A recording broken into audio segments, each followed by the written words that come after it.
புதினா சட்னிக்கு தேவையான பொருட்கள், நான் ஒரு கைப்பிடி புதினா க்ளீன் பண்ணி எடுத்திருக்கேன்.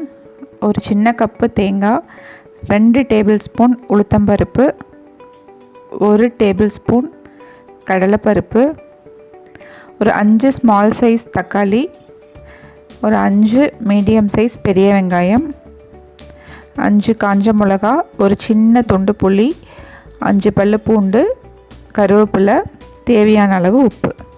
இப்போ கடாய் வச்சுட்டு நான் ஒரு 2 டேபிள் ஸ்பூன் தேங்காய் எண்ணெய் விடுறேன்.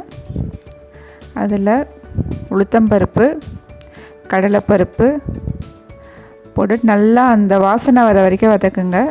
அடுத்து 4 காஞ்ச மிளகா, 5 பல்லு பூண்டு, கருவேப்பிலை ஒரு கொத்து சேர்த்துக்கிறேன். இதை போட்டு தாளிக்கும் போதே உங்களுக்கு நல்லா ஸ்மெல் வரும், அந்த கடலைப்பருப்பு உளுத்தம்பருப்போட ஃப்ளேவர். இப்போது நான் கட் பண்ணி வச்சுருக்க ஆனியன் சேர்த்துக்கிறேன். இந்த டைமில் உப்பு சேர்த்துக்கோங்க. ஸோ உங்களுக்கு வெங்காயம் சீக்கிரம் வதங்கும். இந்த டிப் ஆல்ரெடி எல்லாருக்கும் தெரியும்.